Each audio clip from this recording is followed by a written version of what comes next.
Hello everyone, welcome to maths up to infinity. आज हम discuss करेंगे system of linear equations. System of linear equations दो type का होता है, होमोजीनियस एंड नॉन होमोजीनियस। आज हम non homogeneous system of linear equations के बारे में देखेंगे और उसकी कंसिस्टेंसी एंड इनकंसिस्टेंसी के लिए कुछ एग्जांपल्स देखेंगे।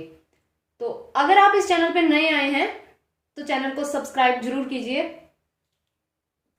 ये हमारे पास सिस्टम ऑफ इक्वेशन है a1x plus b1y plus c1z is equal to d1 and a2x plus b2y plus c2z is equal to d2, a3x plus b3y plus c3z is equal to d3। सबसे पहले देख लेते हैं कि homogeneous system कौन सा होता है और नॉन होमोजीनियस कौन सा होता है। ये जो हमें सिस्टम ऑफ इक्वेशन दिया है ये नॉन होमोजीनियस है। And if d1, d2 and d3 zero हो जाते हैं तो वो सिस्टम होमोजीनियस हो जाता है। अगर d1 and d2 and d3 ये जीरो हो जाएंगे तो होमोजीनियस हो जाएगा, अदरवाइज नॉन होमोजीनियस रहता है। तो इसे मैट्रिक्स मेथड से कैसे लिखते हैं? जो a मैट्रिक्स होती है वो कोफिशिएंट मैट्रिक्स होती है। ये x y z के कोफिशिएंट्स है। ये a1 हो गया, यहाँ b1, यहाँ c1, a2, b2, c2 and a3, b3 and c3। इसे a मैट्रिक्स लिखते हैं। एंड ये x y z और b matrix d1, d2 and d3 की बनती है। और इसे सॉल्व करके सॉल्यूशन चेक किया जाता है कि कंसिस्टेंट है या फिर इनकंसिस्टेंट है। देखिए कैसे करेंगे।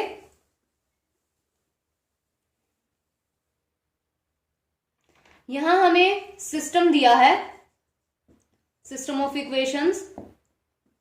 सबसे पहले हमें डिटर्मिनेंट फाइंड आउट करना होता है ए का। या तो determinant of A equal to 0 होगा या फिर नॉट इक्वल टू 0 होगा। अगर determinant of A not equal to 0 हो जाता है तो सिस्टम कंसिस्टेंट होता है एंड यूनिक सॉल्यूशन होता है। अगर सिस्टम के सॉल्यूशन हैं तो कंसिस्टेंट होगा, चाहे यूनिक सॉल्यूशन हो या फिर इनफाइनाइट मैनी सॉल्यूशन हो, सिस्टम कंसिस्टेंट होगा। सिर्फ नो सॉल्यूशन की सिचुएशन के अंदर ही सिस्टम इनकंसिस्टेंट होता है। तो determinant of A not equal to 0, यहां यूनिक सॉल्यूशन होगा एंड सिस्टम कंसिस्टेंट हो जाएगा। अगर इक्वल टू 0 हो जाता है देन हमें फर्दर सॉल्व करना पड़ता है। एडजॉइंट ए फाइंड आउट करना होता है यहां। एंड एडजॉइंट ऑफ ए को बी मैट्रिक्स जो है हमारे पास नॉट इक्वल टू 0 आ जाए, मल्टीप्लीकेशन इन दोनों की अगर नॉट इक्वल टू 0 आ जाए देन नो सॉल्यूशन होता है। और नो सॉल्यूशन की कंडीशन में इनकंसिस्टेंट। और एडजॉइंट ए डॉट बी अगर इक्वल टू 0 हो जाए देन सिस्टम कंसिस्टेंट हो जाता है। और यहां इनफाइनाइट मैनी सॉल्यूशन हो जाते हैं, इनफाइनाइटली मैनी सॉल्यूशंस। इस तरह से चेक किया जाता है किसी भी सिस्टम को नॉन होमोजीनियस हो। अगर आगे एग्जांपल्स देख लेते हैं। ये हमारे पास दो इक्वेशंस हैं, x plus 2y is equal to 4, 2x plus 5y is equal to 9। इसे सबसे पहले तो मैट्रिक्स में लिखेंगे। ए मैट्रिक्स हमारे पास बन जाएगी 1 2 2 5 एंड x जो बनेगा वो x y हो जाएगा। एंड हमारे पास बी मैट्रिक्स बन जाएगी 4 एंड 9। इसे A X is equal to B में लिखा जाएगा। अगर हम A X is equal to B में लिखेंगे तो हमारे पास वापस वही सिस्टम आ जाएगा। सबसे पहले तो हमें चेक करना है कि ए डिटर्मिनेंट इक्वल टू 0 है या नहीं। तो ए डिटर्मिनेंट देखते हैं। यहां 5 माइनस 4 हो गया is equal to 1, not equal to 0 है। इसका मतलब जो सिस्टम दिया है वो कंसिस्टेंट तो होगा और यूनिक सॉल्यूशन भी मिलेगा। आगे कैसे सॉल्व करना है, यूनिक सॉल्यूशन फाइंड आउट कैसे करने हैं? तो ये हो जाएगा जो सॉल्यूशन है वो एक्स वाई की वैल्यूज ही होंगी। Then X is equal to pre multiply कर देंगे ए इनवर्स से, क्योंकि इनवर्स तो एग्जिस्ट करेगा ना, अब determinant of A not equal to 0 आ रहा है। प्री मल्टीप्लाई करेंगे जब ये बन जाएगा ए इनवर्स बी। अब हमें ए इनवर्स की वैल्यू फाइंड आउट करनी है एंड देन बी से मल्टीप्लाई कर देना है, वो हमारी एक्स एंड वाई की वैल्यूज हो जाएंगी। तो ए इनवर्स के लिए वही method, A inverse is equal to adjoint of A over determinant of A. Determinant of A जो है वो 1 आया है, अब एडजॉइंट फाइंड आउट कर लेते हैं। 2 इंटू 2 की मैट्रिक्स है, कोफैक्टर से ही करना पड़ेगा। Then cofactor of A11, A11 का कोफैक्टर -1 पावर 2 एंड 5, ये 5 हो जाएगा। 1 2 का -1 पावर 3, 2 माइनस ऑफ 2 हो जाएगा। 2 1 का कोफैक्टर -1 पावर 3 एंड ये भी 2 हो जाएगा। देन ये -2 हुआ। 2 2 का कोफैक्टर बनेगा हमारे पास -1 पावर 4 एंड 1, ये बन जाएगा 1। तो एडजॉइंट आया हमारे पास, adjoint of A is equal to, ये बनेगा 5 - 2, 5 - 2 -2 1 और इसका ट्रांसपोज। तो ये एडजॉइंट -5 - 2 एंड 1, ये हमारे पास एडजॉइंट आ गया। और ए इनवर्स भी यही होगा, क्योंकि 1 से ही तो डिवाइड करना है, तो ये ए इनवर्स ही हो गया। यहां 1 ही तो है, ए इनवर्स, ये हमारे पास ए इनवर्स है। इसके बाद हम एक्स एंड वाई की वैल्यूज देख लेते हैं। ए इनवर्स बी होता है 5 - 2 -2 1 एंड यहां बी मैट्रिक्स 4 9, और ये एक्स मैट्रिक्स के इक्वल है, तो यहां लिख देते हैं एक्स वाई। जब हम मल्टीप्लाई करेंगे ये हो जाएगा 20 - 18 and minus of 8 + 9 is equal to X and Y है यहां, और ये बनेगा 2 1 is equal to X Y, ये नहीं है। तो यहां से जब हम कंपेयर करेंगे तो एक्स की वैल्यू हमारे पास 2 आ जाएगी एंड वाई की वैल्यू 1 आ जाएगी। यूनिक सॉल्यूशन था, तो ये सॉल्यूशन मिल गए हमें। अब हम 3 इंटू 3 की मैट्रिक्स देख लेते हैं। सबसे पहले तो इसे मैट्रिक्स फॉर्म में लिखते हैं। ए मैट्रिक्स हो जाएगी 2 - 1 3 3 2 - 1 4 5 and -5। X matrix X Y Z and B matrix होगी 5 7 एंड 9। सबसे पहले तो डिटर्मिनेंट ही देखना है। डिटर्मिनेंट ऑफ ए बनेगा यहां 2 - 10 + 5 + 1 -15 + 4 + 3 15 - 8। जब हम इसे सॉल्व करेंगे तो ये 2 - 5 और यहां बनेगा -11 एंड 21, तो ये 0 हो गया। अब ए डिटर्मिनेंट 0 आ गया, इसका मतलब अभी तक हम बता नहीं सकते कि ये कंसिस्टेंट है या फिर इनकंसिस्टेंट है, इसे फर्दर सॉल्व करना ही पड़ेगा। उसके लिए एडजॉइंट फाइंड आउट करेंगे। एडजॉइंट के लिए शॉर्टकट यूज कर लेते हैं। शॉर्टकट की डिटेल के लिए आप दूसरी वीडियो देख सकते हैं जिसका लिंक डिस्क्रिप्शन में दिया है।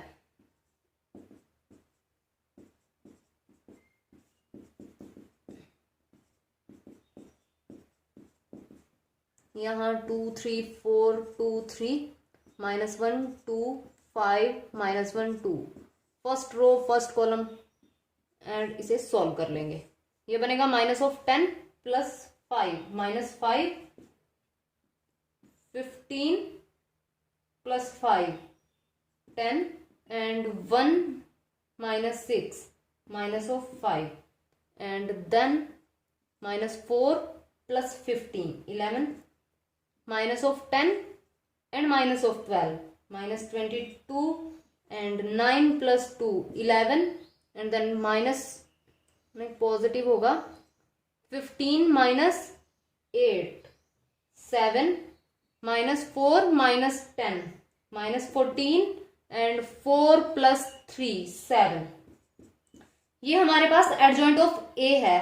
अब एडजॉइंट ऑफ ए को हमें मैट्रिक्स बी से मल्टीप्लाई करके देखना पड़ेगा। तो जब हम बी से मल्टीप्लाई करेंगे ये बनेगा यहां adjoint of A dot B, इसे लिख लेते हैं -5 10 -5 एंड 11 -22 11 7 माइनस 14 एंड 7, और बी मैट्रिक्स है 5 7 एंड 9। इसे जब हम मल्टीप्लाई करेंगे तो ये बनेगा माइनस ऑफ, यहां 0 हो जाएगा, ये इसे यहां मल्टीप्लाई करेंगे, ये 0 हो जाएगा एंड ये 0 0 आ जाएगा, और इसका जो वैल्यू होगी इसकी वो 0 हो जाएगी। तो एडजॉइंट ए डॉट बी हमारे पास 0 आ गया है। अगर एडजॉइंट ए डॉट बी 0 हो जाए तो इनफाइनाइटली मैनी सॉल्यूशन हो जाते हैं, तो इनफाइनाइट सॉल्यूशन हो जाएंगे और कंसिस्टेंट हो जाएगा सिस्टम। इस तरह से इसे सॉल्व करना होता है। नॉन होमोजीनियस सिस्टम को ऑगमेंटेड मैट्रिक्स बना करके भी चेक कर सकते हैं कि कंसिस्टेंट है या फिर इनकंसिस्टेंट है या फिर कौन सा सॉल्यूशन है। उसके लिए ऑगमेंटेड मैट्रिक्स होती क्या है, इसे कैसे लिखा जाता है। जैसे हमने जो जनरल सिस्टम लिया, a1x plus b1y plus c1z is equal to d1 and a2x plus b2y plus c2z is equal to d2 and a3x plus b3y plus c3z is equal to d3। तो ये जो coefficient matrix होती है ये matrix होती है, and x matrix जो होगी वो x y z की होगी, और ये हमारे पास b मैट्रिक्स हो जाएगी। तो a ऑगमेंटेड b कैसे लिखेंगे, a augmented b is equal to, इस तरह लिखी जाती है ये a1 b1 c1 augmented d1 and a2 b2 c2 augmented d2 and a3 b3 c3 augmented d3। इस तरह से लिखी जाती है a ऑगमेंटेड b, और इसे ऑपरेट करके मैक्सिमम रोज को 0 बनाया जाता है, और उसके बाद रैंक से भी हम बता सकते हैं कि सॉल्यूशन कौन सा है। देखिए कैसे, अगर रैंक ऑफ ए मैट्रिक्स, ये हमारे पास इतनी जो मैट्रिक्स है वो ए मैट्रिक्स है, अगर rank of A matrix is equal to rank of A augmented B हो जाए, अगर दोनों का रैंक इक्वल हो जाता है और इज इक्वल टू जितने नंबर ऑफ अननोन्स हैं, अब हमारे पास अननोन्स 3 हैं, तो जितने नंबर ऑफ अननोन्स हैं इक्वल हो जाएं तो यूनिक सॉल्यूशन होता है। यूनिक सॉल्यूशन मतलब कंसिस्टेंट हो जाएगा। Rank of A equal to rank of A augmented B less than number of unknowns. Rank तो इक्वल हो पर अननोन से कम हो तो इनफाइनाइट सॉल्यूशन हो जाते हैं। सॉल्यूशन के केस में तो कंसिस्टेंट आएगा ही आएगा, यहां भी कंसिस्टेंट है, यहां भी कंसिस्टेंट है, दोनों का रैंक इक्वल होना चाहिए। अगर रैंक इक्वल है तो अगर हमसे सिर्फ कंसिस्टेंट और इनकंसिस्टेंट का पूछा जाता है देन रैंक ही चेक करना है सिर्फ, तो रैंक अगर इक्वल आ जाता है तो वो कंसिस्टेंट हो जाएगा। नंबर ऑफ अननोन से लेस है तो भी कंसिस्टेंट, इक्वल है तो भी कंसिस्टेंट। और अगर इनका रैंक इक्वल नहीं आता, ए ऑगमेंटेड बी का रैंक इक्वल नहीं आता, देन नो सॉल्यूशन हो जाता है और सिस्टम इनकंसिस्टेंट हो जाएगा। इसे भी एग्जांपल करके देख लेते हैं। नेक्स्ट क्वेश्चन इज, इसे हम मैट्रिक्स फॉर्म में लिखेंगे, ए ऑगमेंटेड बी, और ये बन जाएगा 1 2 -3 augmented -4 2 3 2 augmented 2 and 3 -3 -4 augmented 11। Operate करेंगे, R2 यहां 0 बनाना है, यहां 0 बनाना है, तो R2 ये बनेगा R2 - 2R1 and R3 change हो जाएगा R3 - 3R1 में, एंड ये बन जाएगा 1 2 -3 ऑगमेंटेड -4, और सेकेंड रो बन जाएगी, यहाँ 0 हो जाएगा, ऑपरेट कर रहे हैं, यहाँ 0 होगा, यहाँ -1 होगा, ये 8 हो जाएगा, एंड यहाँ 10 हो जाएगा, 0 -9 5 एंड यहाँ 23 हो जाएगा। अब इससे ज्यादा एलिमेंट भी 0 बना सकते हैं, क्योंकि इसे अगर इसके साथ यानी R2 एंड R3 इन दोनों को जब हम ऑपरेट करेंगे तो एक 0 और आ सकता है। डायगोनली जाए अगर एलिमेंट, वहां रुकना है तो एक 0 और बनेगी। यहां हम R3 को ऑपरेट कर देते हैं, R3 चेंज हो जाएगा R3 -9 R2 में, और ये बन जाएगा 1 2 -3 -4 0 -1 8 एंड यहाँ 10 हो जाएगा, यहाँ 0 होगा, यहाँ 0 होगा, यहाँ -67 एंड यहाँ भी -67 हो जाएगा। अब हम इसे आगे सॉल्व करेंगे, रैंक फाइंड आउट करेंगे और ये बनेगा हमारे पास rank of A augmented B बनेगी। 3 रैंक है इसका, 3 नॉन जीरो रोज हैं तो 3 रैंक हो जाएगा। एंड रैंक ऑफ ए भी यहाँ जब ए मैट्रिक्स का रैंक देखेंगे तब भी ये 3 हो जाएगा, तो इक्वल रैंक है। एंड अननोन्स भी यहाँ हमारे पास 3 है, तो इसका मतलब यूनिक सॉल्यूशन होगा। लेकिन वो यूनिक सॉल्यूशन होगा क्या, ये किस तरह से फाइंड आउट करना है। ये x का कोफिशिएंट, y का कोफिशिएंट एंड ये z का कोफिशिएंट, इसे इक्वेशन फॉर्म में लिखेंगे। ये बनेगा x plus 2y minus 3z is equal to -4 and इसे लिखेंगे जब ये बनेगा -y plus 8z is equal to 10 and इसे लिखेंगे -67 z इज इक्वल टू -67। यहां से z की वैल्यू निकल जाएगी, z इज इक्वल टू 1 हो गया। अब z इज इक्वल टू 1 को सेकेंड इक्वेशन में रख देंगे, ये बनेगा -y and plus 8 is equal to 10 and -y is equal to 2 हो जाएगा and y is equal to -2 हो जाएगा। अब z एंड y इन दोनों की वैल्यूज को अगर हम इक्वेशन 1 में रखेंगे तो ये बनेगा, x की वैल्यू आ जाएगी x -4 -3 is equal to -4 and x की वैल्यू हमारे पास 3 आ जाएगी। सिस्टम का यूनिक सॉल्यूशन था और ये यूनिक सॉल्यूशन हमें मिल चुका है। x is equal to 3, y is equal to -2 and z is equal to 1। इस तरह से सॉल्यूशन मिल जाते हैं। नेक्स्ट क्वेश्चन इज, ये हमें सिस्टम दिया है, 3 अननोन्स हैं, 3 इक्वेशंस हैं, इसे ऑगमेंटेड मैट्रिक्स से सोल्व कर लेंगे। यहां अगर हम a ऑगमेंटेड b बनाएं तो मैट्रिक्स बन जाएगी हमारे पास 1 -2 3 ऑगमेंटेड 6, 3 1 -4 ऑगमेंटेड -7 एंड 5 -3 2 ऑगमेंटेड 5। अब हम यहाँ ऑपरेशंस लगा देंगे। यहाँ 0 अगर पहले बनाएं तो थोड़ा इजी होता है सोल्व करना, तो पहले हम यहाँ इन दोनों जगह 0 बना लेते हैं। अगर हम यहाँ ऑपरेट करें R2 पे, R2 -3R1 एंड R3 को चेंज कर दें R3 -5R1, तो हमारे पास मैट्रिक्स बन जाएगी, first row as it is 1 -2 3 augmented 6। Operation लगा रहे हैं, ये पूरी रो समझनी है बस कि ये पूरी रो है, पूरी रो पे ही लगेगा। ये जो साइड है यहां भी ऑपरेशन लगेगा, तो ये बन जाएगा यहाँ 0 एंड यहाँ 7 हो जाएगा और यहाँ -13 एंड -25, यहाँ 0 बनेगा, यहाँ 7 बनेगा, -13 एंड -25 ये हो जाएगा।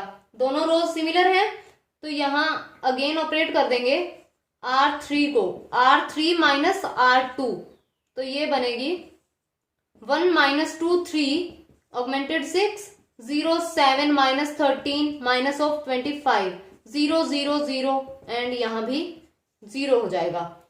अब हमने रैंक चेक करना है, तो ये पूरी जो मैट्रिक्स है ये A ऑगमेंटेड B है, rank of A augmented B। इस पूरी मैट्रिक्स को देखें तो 2 नॉन जीरो रोज हैं, तो ये रैंक 2 हो जाएगा।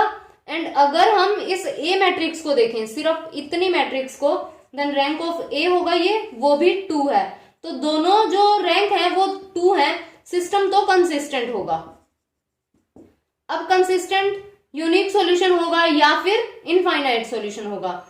अननोन्स यहाँ 3 है एंड रैंक 2 है, तो इसका मतलब इनफाइनाइट सॉल्यूशन हो जाएगा, इनफाइनाइट सॉल्यूशन हो जाएंगे यहाँ कंसिस्टेंट सिस्टम।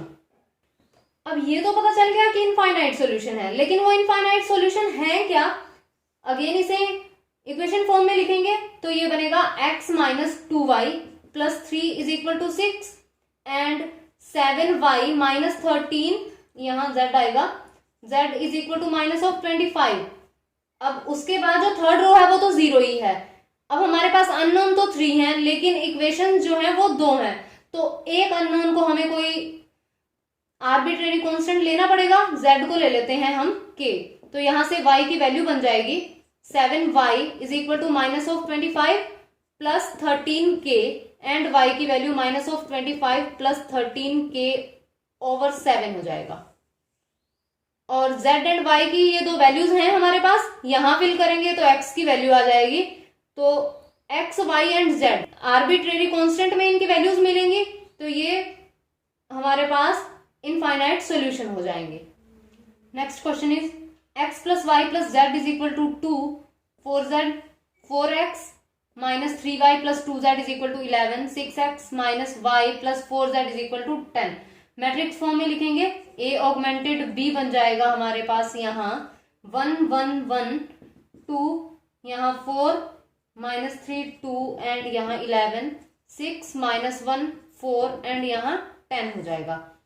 यहाँ दोनों जगह 0 बनाएंगे, R2 बनेगा हमारे पास R2 minus 4R1 and R3 change हो जाएगा R3 माइनस 6R1 में, और ये बन जाएगा 1 1 1 ऑगमेंटेड 2 एंड यहाँ 0 और ये माइनस ऑफ 7 माइनस 2 एंड यहाँ 3 हो जाएगा, ये 0 हो जाएगा और यहाँ बनेगा माइनस ऑफ 7 एंड यहाँ बन जाएगा minus of 2 and then minus 2।